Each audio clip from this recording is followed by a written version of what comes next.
Olá, boa noite. Muito bem-vindos à nossa live de inglês instrumental, estratégias de leitura, né? Eu vou iniciar falando para você. Eu acredito que muitos de vocês que acompanham aqui as nossas lives já fizeram algum curso de inglês ou talvez até estejam fazendo no momento, né? Só que a dica que eu queria dar é o seguinte: muitas vezes o que as pessoas não fazem antes de iniciar, né, o curso, é justamente se perguntar qual é o meu objetivo, né? Para que eu preciso saber inglês, né? Qual que é o conteúdo que eu preciso saber, onde eu vou conseguir esse conteúdo, quem é autoridade nesse assunto, não é? É super importante. Oferta de curso de inglês, a gente sabe que tem muito, né? Tem muito. Agora, o importante é você saber que para que é que você precisa. É para ler e entender textos em inglês?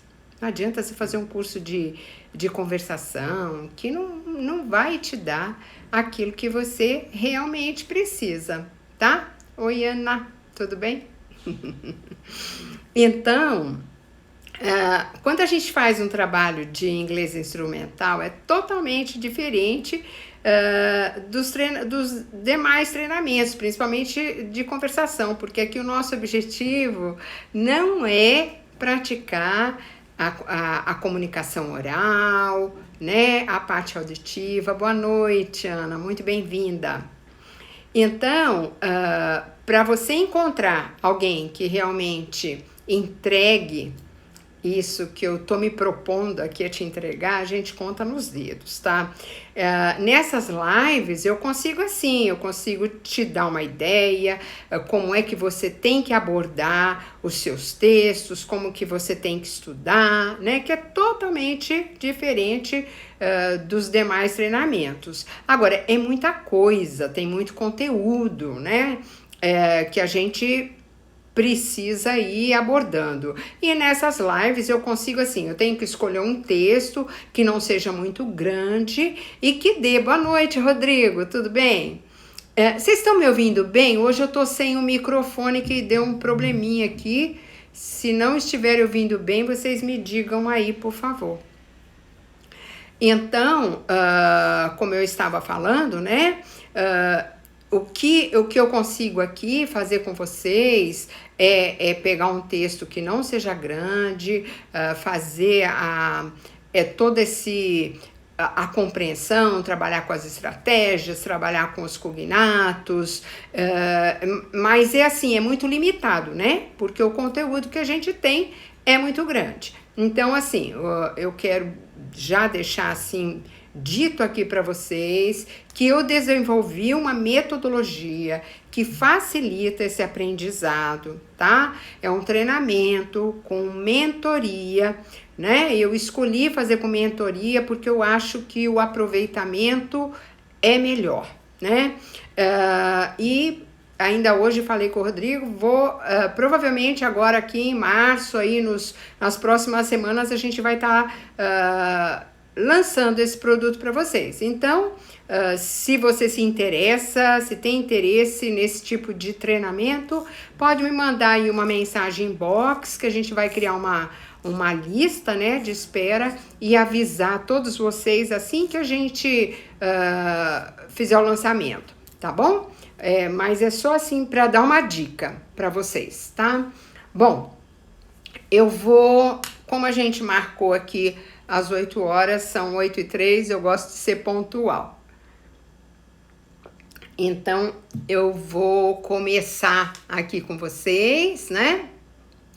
Se tiver atrapalhando aí o chat, vocês me falam que a gente desativa. Por enquanto, ainda as pessoas estão chegando, eu acho que ainda não tá tão complicado assim, não é? Bom, então a ideia hoje, eu trouxe novamente um texto para vocês, Esse texto foi publicado na Harvard Business Review. É um texto pequeno, é claro, como eu falei para vocês, eu não consigo aqui, a gente não tem tempo hábil para pegar alguma coisa maior e realmente destrinchar, né? Então, é um texto pequeno, mas vai dar para a gente fazer todo aquele usar as estratégias, né? Conforme a proposta que eu tenho trazido aqui. Eu também queria já dar uma dica para vocês, o seguinte, nós vamos fazer, antes, né, daqui uma semana mais ou menos, provavelmente a semana que vem, eu quero fazer alguns encontros na semana, né, para dar uma dica melhor, para mostrar melhor como é que é o treinamento. E se vocês tiverem, assim, algum assunto, vocês podem sugerir que, às vezes, alguma coisa que você tem dificuldade, né, algum tema, pode colocar, me deixar aí, que eu vou, com prazer, inserir na nossa programação, tá bom? Bom, então vamos lá. Eu vou aqui compartilhar minha tela com vocês.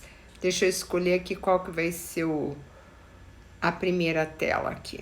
Tá, desse aqui, tá? Bom, ixi, a minha imagem aqui tá...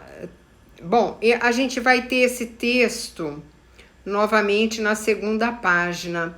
Então, porque acabou que ficou lá em cima, espero que isso não aconteça com os demais slides, eu devia ter testado e não testei. Bom, mas enfim, vamos lá. Dá uma olhada aí, bem geral, né? Do jeito que a gente faz no inglês instrumental, usando a estratégia skimming. Traz para você o que você já sabe dessa pessoa, né? Você já tem uma ideia aí de quem é, dá uma olhadinha aí no vocabulário do texto, dá uma pincelada. Isso a gente chama de skimming. E você vai falar para mim quantos % desse texto você já entende, quanto você acha que você já consegue pegar aí desse texto. Dá uma olhada com calma.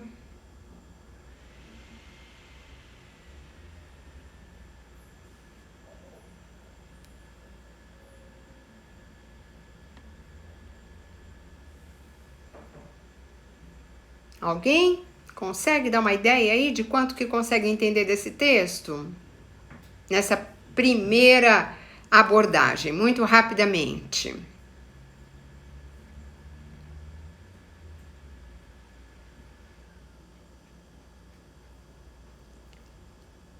O que você já sabe, né, sobre esse assunto? Porque quando você faz esse exercício, você já começa a trazer para sua mente tudo aquilo que o seu background, o que você já sabe a respeito dele, tá bom? Então, isso é super importante.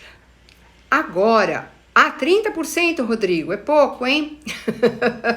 Mas não tem problema, não tem problema. É um começo, isso que é importante. É você ter noção de quanto que você já consegue perceber. Bom, nós vamos então agora fazer aquele nosso próximo exercício. Eu só espero... Ixi, meu Deus do céu, eu fiquei com todas a minha imagem tá bem em cima dos folders. Deixa eu ver se eu vou conseguir. Eu vou desativar, mas continua ainda a minha imagem aí para vocês atrapalhando, não é não? Fala aí para mim, gente. Eu acho que eu errei aqui hoje no formato da apresentação. Nossa, isso aí vai atrapalhar um pouco. Vocês estão conseguindo ler? Fala para mim, me dá uma dica aí. Eu vou entrar no chat só para ver se vocês estão conseguindo ver. Só para o chat está atrapalhando, tá? E deixa eu ver aqui na pergunta. Ana, sim, tá conseguindo ver. A minha imagem não está te atrapalhando, então, né, Ana?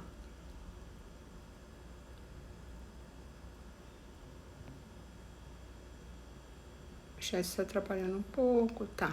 Eu vou desativar novamente os comentários e qualquer coisa vocês deixem aí na pergunta para mim, tá bom? Bom, O que nós temos aqui? O título, o que a gente vai fazer? É grifar as palavras cognatas. Lembrando que são as cognatas, são aquelas palavras que são parecidas com o português, tá?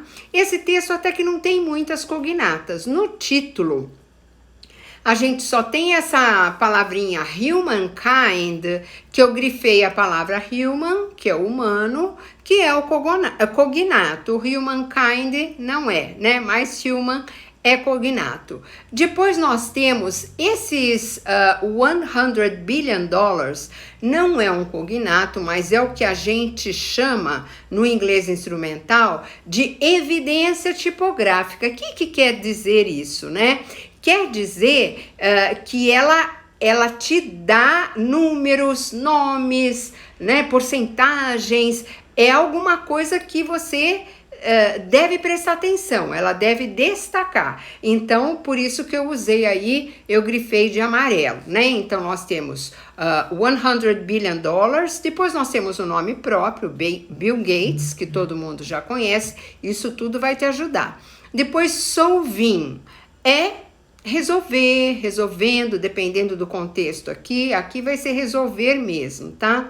Depois nós temos problems, que são problemas, climate, que é clima, depois aparece de novo climate, disaster é desastre, persuasively, que é persuasivamente, de forma persuasiva, nós também temos em português. Depois nós temos o zero, carbon e emissions. Todas essas três palavrinhas aqui são cognatos. Depois nós temos outra evidência tipográfica, que é by 2050, que é até 2050, o ano de 2050, né? Que também é uma evidência que a gente deve ficar alerta. E no final, nós temos innovation, que é inovação. Agora eu quero que você se pergunte o seguinte: com essas cognatas grifadas, com essas evidências tipográficas, melhorou um pouco? Você conseguiu ler quanto agora? Aumentou a sua porcentagem de leitura do texto de um modo geral? Me diz.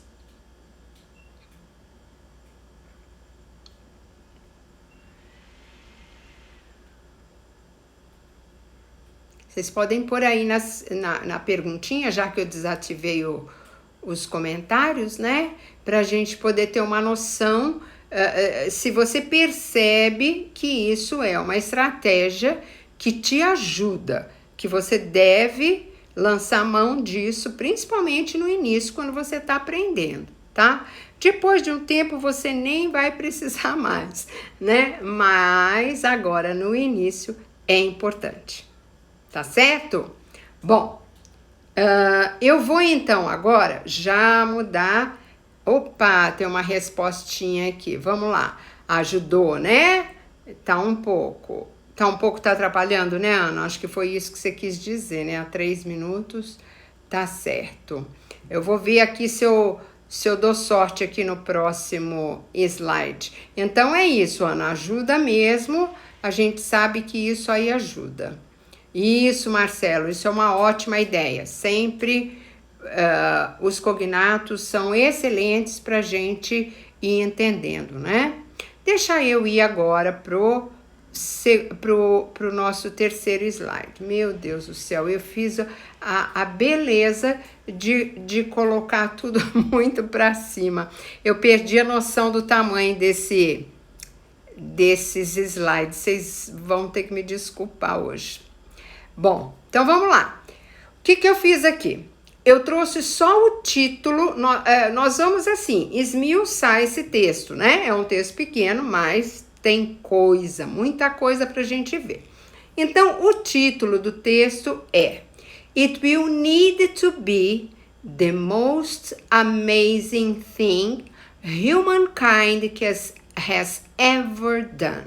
Vocês conseguiram ler ou a minha foto está atrapalhando demais aí vocês? O título é esse: It will need to be the most amazing thing humankind has ever done. Ok? Bom, o que eu tenho aqui para falar para vocês? O eu é o auxiliar do tempo. Deixa eu ver aqui, tá tudo ok, né? Então vamos lá, se tá tudo ok, vamos que vamos. O eu é o auxiliar do tempo futuro, né? Isso eu até tenho um videozinho lá no nosso feed sobre isso esses dias. Então, it will need, então precisará, né? Por que tem esse it? Porque não tem sujeito essa frase, né? Lembra quando a gente fala assim, it is raining, está chovendo? Em inglês não tem frase sem sujeito. Quando é impessoal, né? A gente precisa colocar o it. Não tem como deixar sem sujeito. Então, se é uma frase como essa, precisará, tem que colocar o it. Então, it will need to be. Então, deverá, precisará, e o ser, que é o verbo to be, né? Depois, o que nós temos? A palavrinha amazing, the most amazing. Amazing é um adjetivo, né? Que quer dizer surpreendente, alguma coisa, wow, it's amazing, né? É surpreendente, é maravilhoso, né? É algo assim. E quando eu digo the most amazing, é o superlativo, a mais surpreendente. É diferente de comparativo, que eu uso more, né? Se eu falasse assim, mais surpreendente do que, eu falaria more amazing than. Mas aqui eu tô falando the most amazing, quer dizer, a mais surpreendente. Isso é um superlativo, né? E depois disso, thing, que é coisa, né? E humankind quer dizer o quê? Humanidade, né? Humanidade. A gente também tem a palavra mankind, que também pode ser humanidade ou pode ser gênero masculino, assim como tem o humankind, que é o gênero feminino, tá? Então, anota aí, humankind, né, que é a humanidade, mankind também pode ser humanidade ou gênero masculino e womankind, gênero feminino, tá bom? Bom, depois nós temos has ever done, Bom, o verbo principal aqui é o do, né? Do que é fazer. Quando eu falo has ever done, esse verbo aqui, ele tá no present perfect. A gente já até fez uma live em que nós fizemos uma revisão do present perfect, né? Então, e ele vem até com esse ever aqui, né? Que quer dizer já, que a humanidade já fez em toda a sua história. Quando eu uso present perfect nesse sentido, eu tô usando para falar de uma experiência desde o início até agora, tá? Desde o início até agora. É para isso que, neste caso, o present perfect está sendo usado, tá bom? Deixa eu agora mostrar para vocês como é que fica a tradução disso, né? A tradução desse título fica: precisará ser a coisa mais surpreendente que a humanidade já fez, ok? Então, precisará ser ou então será, né? Essa questão da tradução, aqui a gente não faz uma tradução literária, tá? É importante você assim, entender o que é que tá falando. Então, esse é o título. Tudo bem? Eu posso continuar? Tá tranquilo? Tá muito depressa? Vocês me digam aí para eu poder saber o ritmo.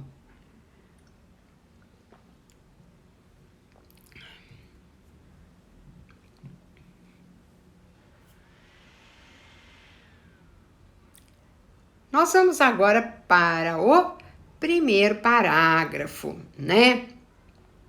Então, olha, o primeiro parágrafo, a gente tem essa estrutura aqui, gente, ela é bem diferente, tá? Essa estrutura que foi usada aqui nesse texto. Ela se chama frases de particípio, né? Participial phrases, né? Que aqui está funcionando como um adjetivo. Olha que interessante. Ela diz assim: having built up a net worth of over $100 billion. Bill Gates. Então, por que eu circulei aqui? Having built up a net worth of over $100 billion, é essa frase que eu falei, essa estrutura que eu te falei do particípio, né? Tudo isso aí tá modificando Bill Gates. Olha que interessante, né? Como é que eu traduzo isso aqui? Tendo acumulado, ok? Por quê? Build é construir, vocês já conhecem, né? To build, built, é construir. Só que build up é um phrasal verb. O que é um phrasal verb, né? São aqueles verbos que vêm com uma preposição, né? Que vem com uma preposição e que muitas vezes muda totalmente o sentido daquele verbo, né? Então, aqui é acumular, build up, no passado ou no particípio, built up, ok? Então, olha isso, como é que fica isso? Essa frase no particípio, né?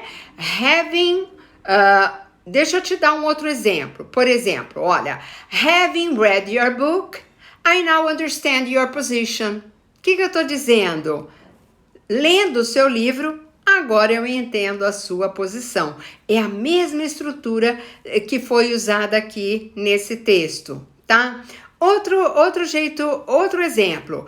Having signed the document, he felt the weight of a responsibility. Então, assinando o documento, ele sentiu o peso da responsabilidade. Então, essa estrutura é assim que funciona. Eu uso esse having, sempre vai ter esse having, e o verbo depois ele vai vir no particípio passado. Sabe aquelas três formas? Aqui, o built, acabou que as duas formas são iguais, mas é a última, tá? É a última forma. Bom, depois disso, eu tenho net worth. Net worth quer dizer patrimônio líquido, tá? Essa expressão é patrimônio líquido. Veja bem que a palavra worth tem outros significados, tá? Ela não é só isso que ela quer dizer, não, tá bom?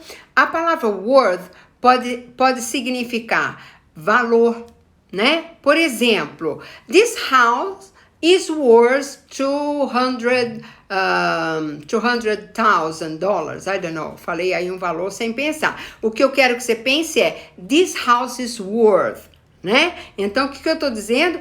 Essa casa vale, e aí você coloca o valor, tá? Então, aqui worth como valor. Eu também tenho a expressão to be worth, né? To be worth, que é valer. Olha como é que a gente usa. Any painting by Van Gogh is worth a fortune. O que eu tô dizendo? Qualquer pintura do Van Gogh vale uma fortuna. Vou repetir para você a frase. Any painting by Van Gogh is worth a fortune, ok? Muito bem. Ela também, essa palavrinha worth também pode significar ser importante ou ser interessante. Por exemplo, I think this matter is worth your attention. Né? O que eu estou dizendo? Eu acho que esse assunto merece a sua atenção. I think this matter is worth your attention. Ok? Muito bem. E também pode ser valer a pena, valer o esforço, valer o risco. Por exemplo, forget him, he's just not worth it. Ok? Forget him. He's just not worth it. O que eu tô dizendo? Esqueça ele. Não vale a pena. Não vale a pena o esforço. Não vale a pena o seu desgaste. Tá bom? Então aqui eu entrei um pouquinho mais na palavra worth para você perceber que nem sempre ela depende do contexto. Eu vivo batendo nisso, gente, eu vivo batendo nisso. Contexto é tudo, tá? A gente tem que observar o contexto, tá? Aí depois, logo embaixo, eu fiz a tradução desse trecho para você, tá? Que ficou assim: tendo acumulado um patrimônio líquido de mais de 100 bilhões de dólares, Bill Gates, e aí depois vai continuar no próximo slide que eu vou trazer aqui para você. Aqui o importante é que você entenda essa expressão, having built up, ok? É muito importante que você perceba que essa estrutura é diferente, tá? E ela tá aqui justamente por isso, porque vale a pena você entender. Bom, o próximo slide que a gente tem é continuando agora o primeiro parágrafo do texto, né? Aí continua assim: Bill Gates has committed himself to solving some of the most vexing problems of our time, among them climate change. Tá, eu já fiz aqui umas flechinhas aqui para que você perceba algumas coisas. Olha, Bill Gates has committed himself. Esse himself, tá, é o reflexivo, né? Ele se refere a quem? Ao Bill Gates. Presta atenção nessa história. O verbo to commit, ele é comprometer, pode ser até prometer, né? E aqui has committed está no present perfect, quer dizer comprometeu-se. Então, Bill Gates comprometeu-se. Bill Gates has committed himself, ok? Bom, outra coisa que nós temos logo em seguida, to solving some of the most vexing problems of our time. Olha, to solve é resolver um problema, resolver uma questão, né? To solve. Aí, o que nós temos? Por que será que ele tá com esse ing aí, né? Nós temos assim, alguns verbos em inglês, eles seguem uma estrutura, tá? Esse verbo to commit to doing something. Você sempre vai encontrar assim, tá bom? Então, olha, eu trouxe um outro exemplo aqui para você ver que não é só aqui nessa frase, né? The government must commit itself to improving healthcare. Então, vou repetir a frase. The government must commit itself to improving healthcare. Então, o governo deve se comprometer em melhorar a saúde pública, tá? Então, committed to doing something, ok? Aqui no nosso caso, ele se comprometeu a resolver. Some, vocês sabem que é alguns, né? De novo, superlativo aqui. Lembra que lá no outro também apareceu the most amazing, não é? Aqui agora apareceu the most vexing. O que quer dizer isso? O mais inconveniente. Vexing é um adjetivo, quer dizer inconveniente, que traz problemas, tá? É isso que ele quer dizer. Você já nota aí que é uma palavrinha nova, né? E depois, of our time, do nosso tempo, tá certo? Depois eu tenho assim, among them, climate change. Por que eu coloquei esse ponto de interrogação aí no them? Porque quando a gente faz prova de proficiência ou de concurso, as bancas adoram perguntar qual é a referência contextual desse pronome aqui. A quem é que ele está se referindo? Então eu quero que você olhe aí e pense, a quem é que esse them está se referindo? Fala para mim.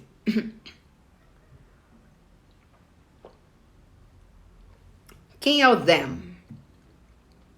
Among them.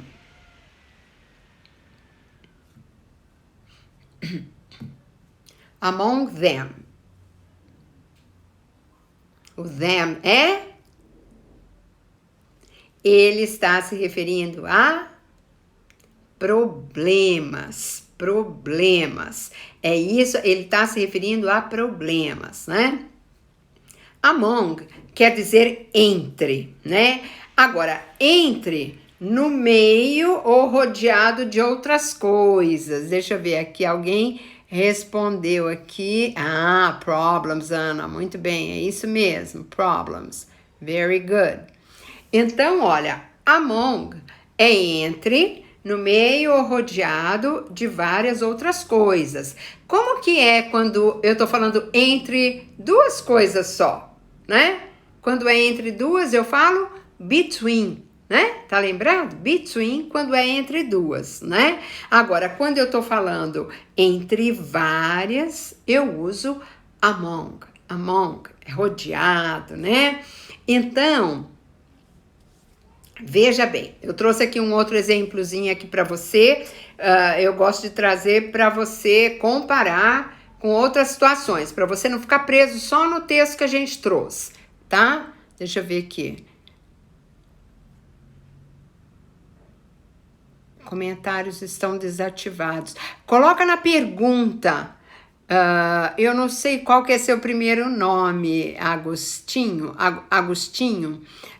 Coloca nas perguntas, no pontinho de interrogação aí, porque eu tirei desativei porque estava atrapalhando as pessoas.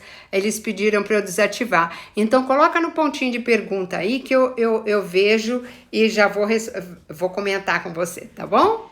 Então, vamos lá. Um outro exemplo que eu trouxe para você com among, tá? She has worked as an estate agent among other things. She has worked as an estate agent among other things. O que eu tô falando?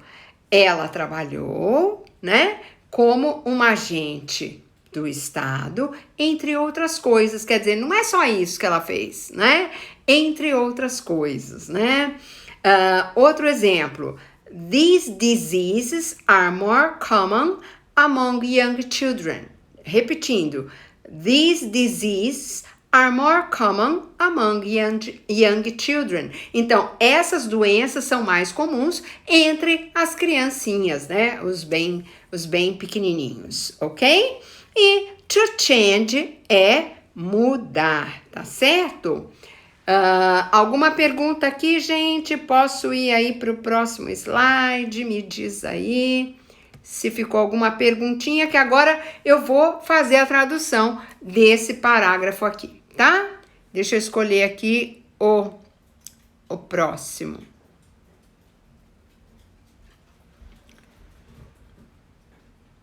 Deixa eu ver aqui, esse é esse, não é esse, é esse aqui, tá? Então, vamos lá para o trecho todo e depois a tradução. Então, diz assim: Having built up a net worth of over $100 billion, Bill Gates has committed himself to solving some of the most vexing problems of our time, among them, climate change. Ok? Deixa eu ver aqui um comentário que apareceu aqui. Ok, querido. Ótimo. Vamos lá. O que quer dizer isso? Tendo acumulado um patrimônio líquido de mais de 100 bilhões de dólares, Bill Gates se comprometeu a resolver alguns dos problemas mais difíceis do nosso tempo, entre eles mudanças climáticas, alterações climáticas, ok? Alguma dúvida até aqui, gente, ou podemos ir para o nosso próximo slide? Vou aguardar aí se vocês tiverem alguma dúvida, leiam com atenção, vê se está claro para vocês. Lembrando dessa estrutura diferente que veio aí, né? Having built up. É importante porque se isso aparece num texto que você tá lendo, você já identifica, né? Você já viu isso, tendo visto. A gente tem isso no português, tendo falado, tendo encontrado, né? Quando a gente tem o paralelo, até que fica mais fácil. Só que não dá pra gente confiar, né? Porque nem sempre vai haver esse paralelo. Bom, eu vou para o próximo slide aqui com você. Deixa eu ver aqui.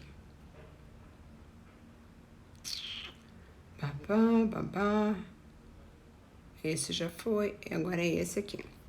Tá. Então, o próximo trecho. Nossa, eu acho que eu fiz alguma coisa aqui. In his new book. Ok, very good. O que nós temos aqui? O segundo parágrafo. In his new book, How to Avoid a Climate Disaster, he argues persuasively that the world needs to get to zero carbon emissions by 2050. Ok? So, o que nós temos aqui? How to avoid. O verbo to avoid quer dizer evitar. Então, how to avoid, como evitar. A climate disaster, ok? A gente já viu que climate é um cognato, né? Climático, e disaster é desastre. Disaster é desastre. Depois nós temos he argues. To argue é argumentar, tá certo? Argumentar. Por que tá com esse S aí? Porque é a terceira pessoa do singular, né? Ele argumenta. Então, he argues, ok? Ele argumenta. Depois nós temos persuasively. Persuasively quer dizer de forma persuasiva ou persuasivamente, né? Ele é do verbo to persuade, que quer dizer persuadir, tá certo? Então, persuasively, persuasivamente ou de forma persuasiva. E guarda aí o verbo de onde ele vem, tá? Depois nós temos needs, que é to need, que é precisar, que você já conhece. Aí eu tenho to get. O verbo com vários significados é o verbo get, tá? Na live passada, oi Camila, oi Theo, tem mais gente aí entrando, né? Então, vamos lá, deixa eu desativar novamente aqui e continuar aqui. Veja bem, o verbo to get, ele quer dizer muitas coisas. Aqui, ele quer dizer chegar, alcançar, né? Agora, ele pode ser obter, pegar. Por exemplo, we stopped at the bank to get some money. O que eu estou dizendo? Nós paramos no banco para pegar algum dinheiro. We stopped at the bank to get some money, ok? Aqui no sentido de obter, pegar. Ele também pode significar receber por alguma coisa. Olha aqui o exemplo. What grade did he get for the exam? What grade did he get for the exam? Que nota ele obteve na prova, no exame, né? Aqui já é receber, Pode significar chegar.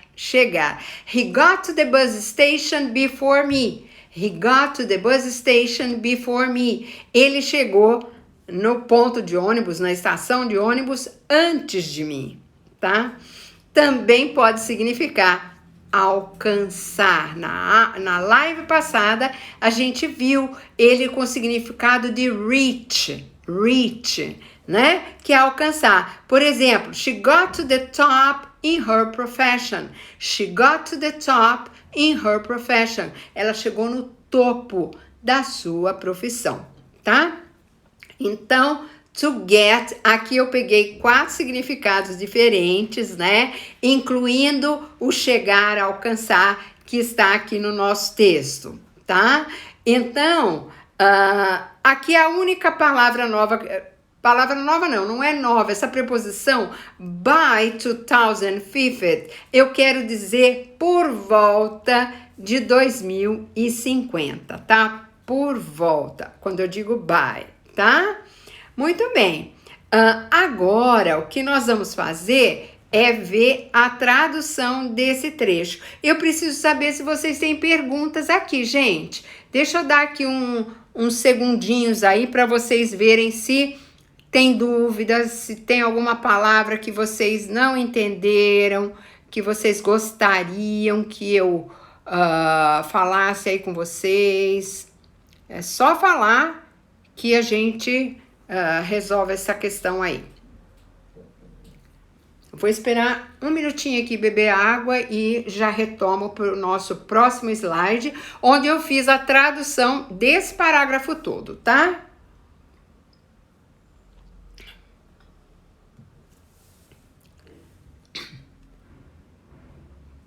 Bom, já que ninguém tem perguntas, então nós vamos para o próximo slide.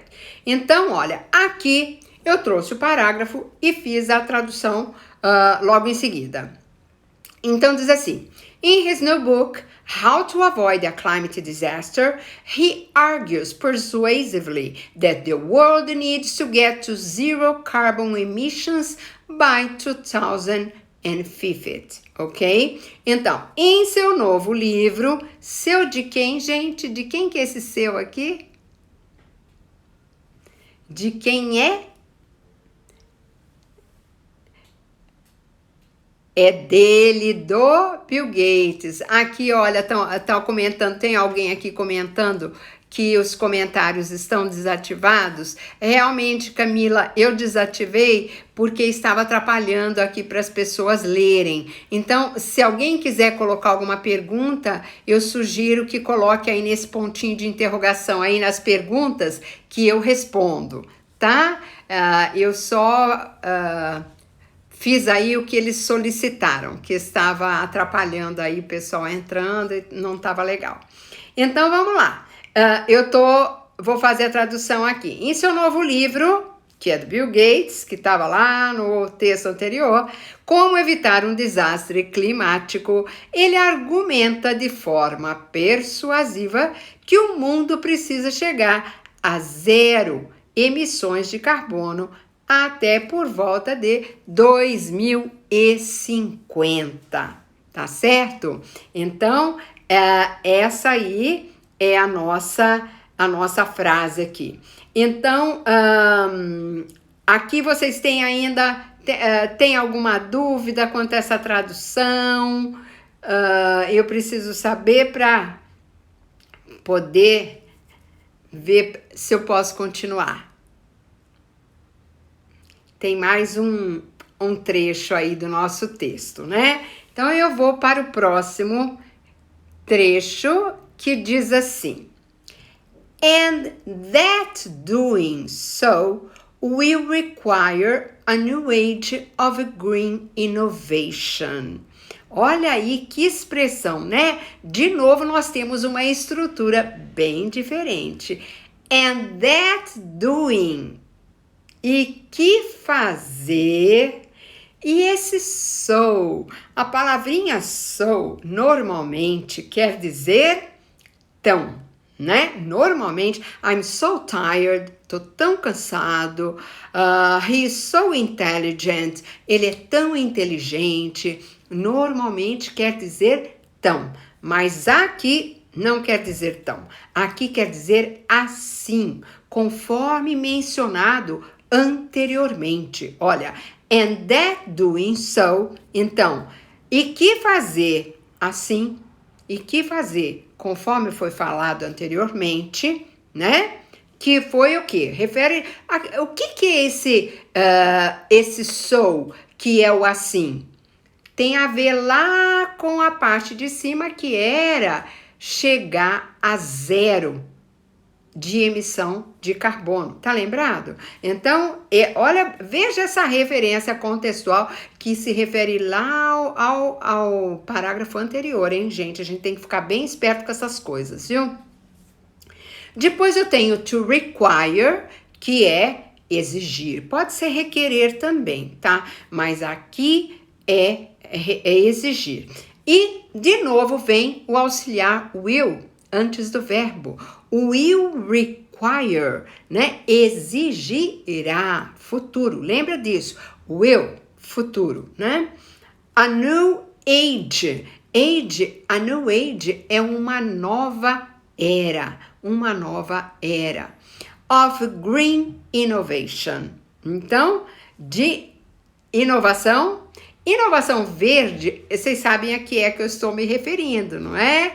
É toda essa preocupação com a natureza, com a emissão de gás carbônico, com tudo isso, né? A gente também usa isso no português, não é? Então, olha, eu trouxe aqui para você uma coisa que eu queria muito que você prestasse atenção. Quando a gente estuda um verbo, uma palavra, é muito importante você tentar anotar também, observar as palavras que são da mesma família, né? Então, olha, to innovate é inovar, innovation é inovação, innovative é inovador, tá? Então, olha, to innovate, inovar, innovation, inovação, innovative, inovador, tá? Então, sempre que a gente puder fazer essa ligação e ampliar, quando você for estudar, você anota já tudo assim, uma pertinho da outra, tá? Que fica mais fácil para o seu cérebro entender e assimilar e trazer para aquela memória mais recente, tá? Bom, visto isso, o que nós vamos fazer agora? Agora eu vou só fazer a tradução dessa última parte aqui, que diz assim: and that doing so will require a new age of green innovation. Então, e fazer isso exigirá uma nova era de inovação verde, né? Então, é isso que vai exigir. Bom, agora eu vou trazer para você o texto todo aqui, né? A tradução desse texto todo. Depois, se vocês quiserem, eu posso até trazer novamente o texto todo em inglês, né? Para que você perceba como é que foi feito isso. Então, olha, aquele textinho que a gente trouxe diz: tendo acumulado um patrimônio líquido de mais de 100 bilhões de dólares, Bill Gates se comprometeu a resolver alguns dos problemas mais difíceis do nosso tempo, entre eles mudanças climáticas ou alterações climáticas, tá? Em seu novo livro, Como Evitar um Desastre Climático, ele argumenta de forma persuasiva que o mundo precisa chegar a zero de emissões de carbono até por volta de 2050, e fazer isso exigirá uma nova era de inovação verde, ok? Então, aqui veio todo o texto. Como eu disse para vocês no início, eu não consigo trabalhar com texto muito grande, né? Porque, oh meu Deus, eu não estava mostrando para vocês. Ai, gente, me desculpa, mas tá aí a tradução. Duas coisas para eu mudar e aí o Tico e Teco fica meio assim.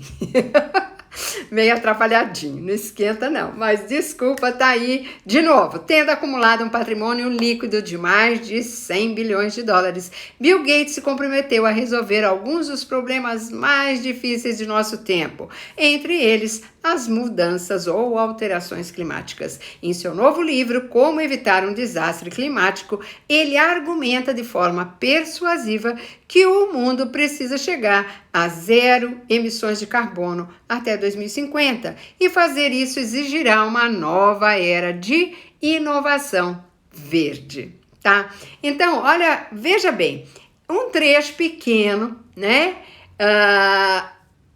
Na realidade, me diga aí, qual era o objetivo desse texto, hein? É claro que ele está apresentando o tema das alterações climáticas, mas veja bem, esse texto, eu vou lá mostrar para você da onde que eu tirei esse texto.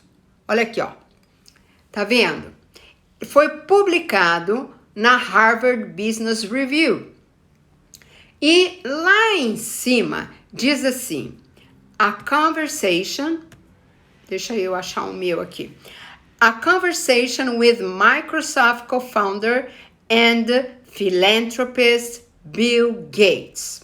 Olha isso. Então, é uma conversa com o Bill Gates, não é? Uma conversa com ele. A respeito de quê? Do livro que ele está lançando. Veja bem, essas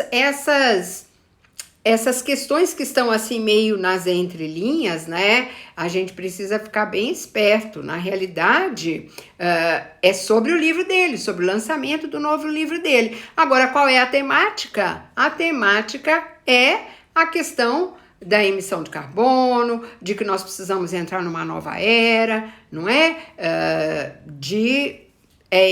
Tem a ver com meio ambiente, tá certo? Então, é isso, gente. Eu quero saber se vocês têm perguntas, né? Eu tô aqui agora, vou ficar aqui alguns minutinhos aqui à disposição de vocês para saber se tem alguma coisa que eu possa responder aí para vocês. Me diz aí se vocês entenderam. Se tem alguma perguntinha, vocabulário, ou mesmo a compreensão geral.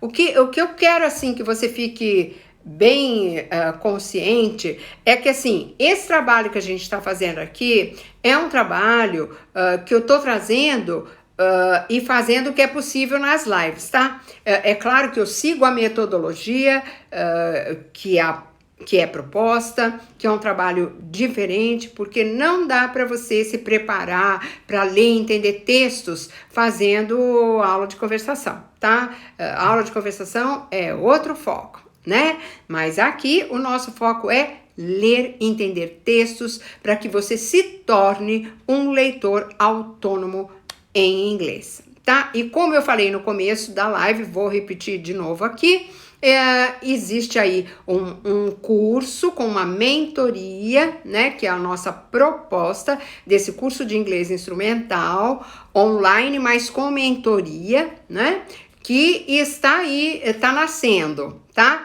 E você vai perceber, e a proposta é que você se torne esse leitor com o nosso auxílio em 10 semanas, tá bom? Em 10 semanas. Então, é uma proposta arrojada, mas eu faço a minha parte, você faz a sua e nós vamos que vamos, né? Com certeza a gente chega lá. Deixa eu ver aqui, tem uma perguntinha. Ok. Bom, eu acredito que nós não temos aqui mais nenhuma pergunta, então, a respeito. Então, como eu falei, se alguém tiver interesse, já me manda aí uma mensagem box aí no privado, que a gente já vai fazer uma lista de espera. Mas eu ainda vou fazer muita coisa, não é porque vai ter o curso que vai parar não, gente, de jeito nenhum, tá bom? E eu quero fazer um intensivo também. Talvez a semana que vem, na semana que vem ou na próxima, fazer um intensivão, assim, umas 3 aulas na semana. E se alguém quiser sugerir conteúdo, super bem-vindo preparar uma aula para vocês daquilo que vocês estão precisando, tá certo? Então é isso, gente. Vou deixar aqui, o meu muito obrigada por vocês participarem, é muito legal, eu adoro fazer isso, adoro fazer o que eu faço e ver resultado, né? Ver que as pessoas conseguem se tornar esses leitores que tanto eles precisam, isso é muito legal mesmo, tá certo? Então é isso, gente, muito obrigada e semana que vem tem mais, tá certo? E eu tô aí à disposição para vocês entrarem em contato comigo. Tá legal? Até mais então!